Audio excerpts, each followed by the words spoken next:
his desire to be the representative on the county board of supervisors in Buckingham County, Virginia.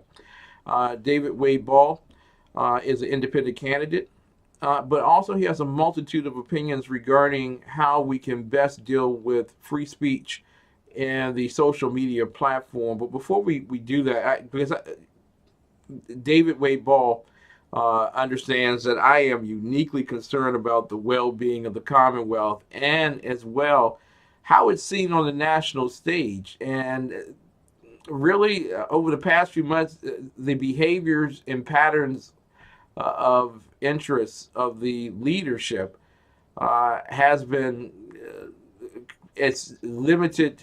Well, I would limit the words to basically foul to even comedic. Mr. Ball, got to ask you here: are you proud of where the Commonwealth is at this moment and where it's going, its direction? I wouldn't really say that I'm proud of the Commonwealth at this juncture. I was born in D.C. and grew up around the metro area. Moved out to rural Virginia. It's a very different way of life out here, and very separated from all the political shenanigans of Richmond. But 50 years in Virginia, over 50 years, it was a choice because I felt like the Commonwealth was, a place not only of family history for me, but also, a place that I really felt like I belonged. And I've kind of been involved with on and off with politics, and have been a constant observer. I would also kind of comment to say that some of these behaviors are not unlike the behaviors of some of the members of the General Assembly and other political figures across the state, and it's not exclusive to one party or another. Mm-hmm. Now, you have mentioned earlier that you're not a Republican and you are not a Democrat, but you are conservative. And so I want to broach my questions in this regard. What exactly do you define as conservative? And why do you not fit in the Republican Party or the Democrat Party? Well, I see myself primarily as a constitutional conservative, and I see the Constitution as the guide for how we should structure our country, how our country should function and operate. And I believe in conservatism is, the base word is to conserve. You really have to be responsible with the resources out there. I know we're blessed with a country with abundant resources, but you have to be smart about how you use those resources. Mm-hmm. I don't think that necessarily government is the solution. I think in a lot of cases, like Reagan said, it's the problem. Government gets in the way. I know in dealing with issues before the local county board of supervisors, when I address them, you want to see and hear and get response and positive feedback, but a lot of times, it just falls on deaf ears. They've already decided how they're going to act. Public input doesn't matter, and I think that is a wrong way to be. You need to have that input from the public because those are the people that you represent.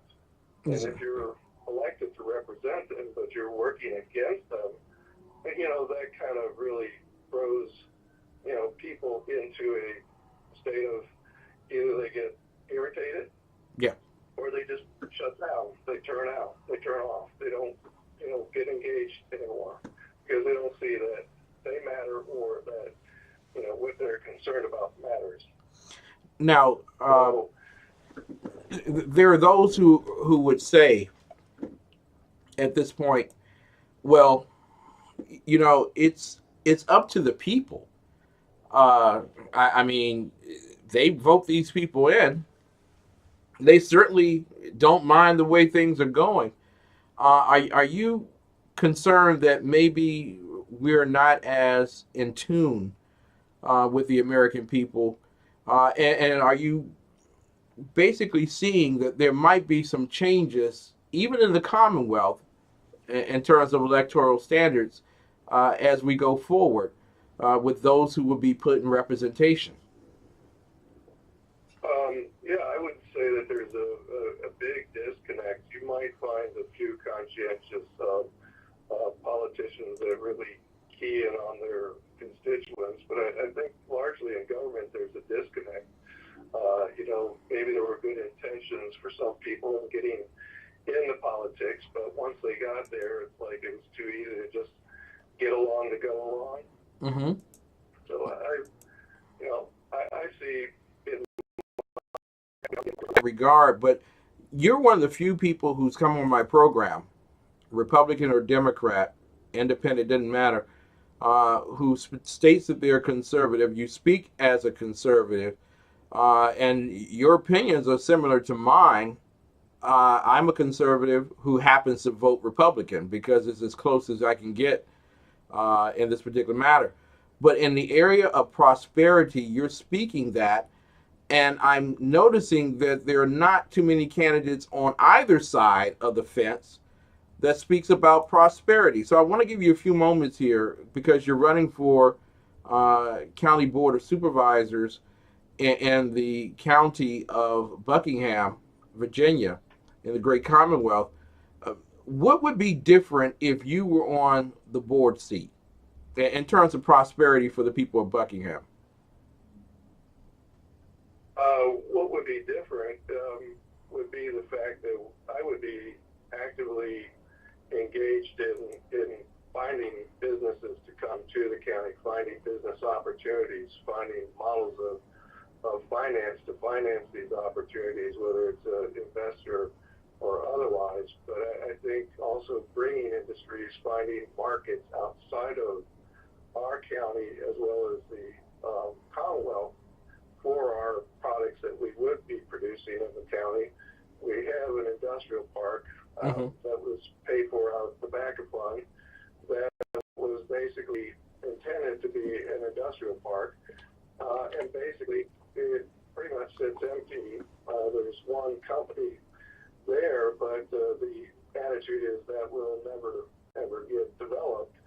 And I think that's wrong because the commitment when that was built was to bring industry in to create jobs. And the sad reality is the county is aging because the young people do not have job opportunities. So they're leaving the county for places where they can find jobs. Exactly. You know, you speak to something. I've read recent reports regarding demographics, and that young people would stay even in counties like Buckingham, rural areas, if there was access to some of the creature comforts of the inner city, i.e., Wi Fi, the internet. What can government do, and what should government be limited from in bringing Wi Fi to Buckingham? Well, they've already committed with the Central Virginia Electric Cooperative to defer taxes on them for 5 years so that they will bring in fiber optic. But the plan for that to actually hit the county is probably 4 to 5 years out before that actually becomes a reality. We have a phone system in here that isn't even offering, in nearly all cases, not even offering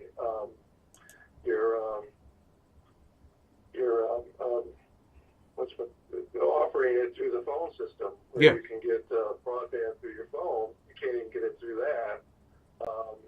I know where I live, I have no access to it. I'm on the satellite dish thing, and that can get pretty expensive because you're forced to have to take TV along with internet. Not particularly a good solution if all you want is internet. Yeah. And there's no plan. And part of it is even with towers, with adding cell towers with limited access through 4G. Buckingham County is not seen as a target county because they don't see a potential for growth in business. So there's no incentive for them to come and add these facilities. Exactly. You know, with 5G coming up and infrastructure dollars eventually coming out at the end of this year, possibly, on agreement between the Democrats and Republicans on Capitol Hill and Donald Trump, the President of the United States. Uh, do you trust that the General Assembly and this governor, who I don't have a great liking for, do you believe that they would be responsible enough to get infrastructure dollars to rural America, rural specifically in terms of Dillwyn, Virginia, and other areas like that? Um, I've talked about that issue a number of times 2 years ago, even when I was a candidate for the General Assembly. Um, it is a topic that is a hard and critical issue because there's a lot of farms that would like to have access for their products. Yeah, A lot of small businesses that want that, but it's not a large demographic that attracts that kind of investment. I don't really trust that the General Assembly is going to do a whole lot to that. They seem to have problems with their own budget concerns that limit that. I would say a lot of it's going to have to come through, real get down negotiations with, some of the providers and say, what do we need to do to get this moving along? What do we have to do? What kind of incentives do we need to offer to get that put in place?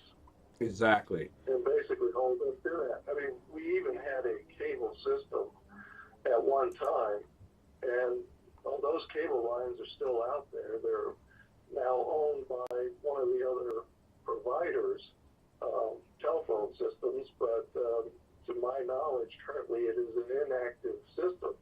So the wiring is there for a lot of cable, but it's never being used. Wow. David Wade Ball is with us tonight, ladies and gentlemen. This is the type of conscientious businessman that you really need representing your area. Now, we'll have him come back on in many other weeks as he's getting prepared for the electoral state, and we will have others that will come in from the Commonwealth as well. But he's speaking to the great needs of rural America and speaking to the great needs of specifically a community, a group of neighborhoods that have been overlooked, not just by the General Assembly, but by most of America. Rural America needs tremendous representation. David Wade Ball is pursuing that on the County Board of Supervisors. But I want to turn to the great reason that you're here tonight and these last few moments of conversation.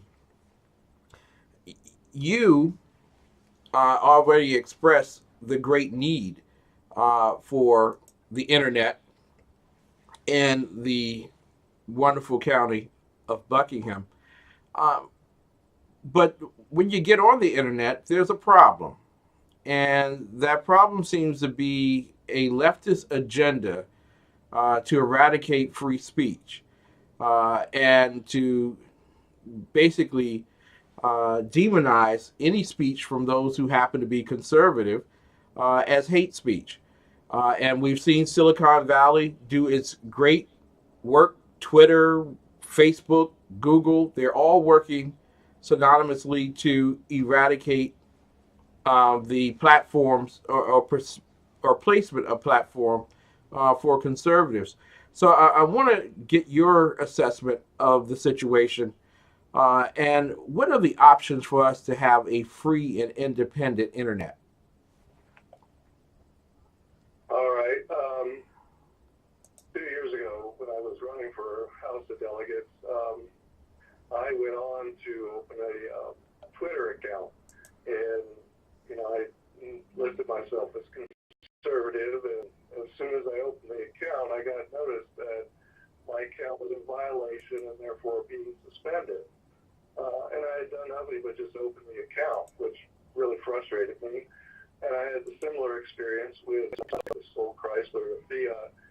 And in the process, they canceled out everybody's investments in those companies. All the retirement funds, everything disappeared. I said, well, it's wise. and then see what they would say when you started taking their money, Yeah. because that's what you would be doing. And I can believe that you're going to see a panic and a turn a 180, say, wait a minute, this is my business, this is my investment, I've earned it, you can't take it from me. I, Um, but I believe with the talk that they have had about the willingness to have regulation added to the industry, mm-hmm. I don't see that that's a good thing, because what the regulations do is they limit competition. Mm-hmm. Those companies that are big and established, they don't have to worry about it. They can manage that, and it's a great way to keep upstarts from coming in and taking part of their business from them. So there's no incentive to get new businesses started, because it would cost too much. Exactly. So that in itself, I think, would be bad for the industry.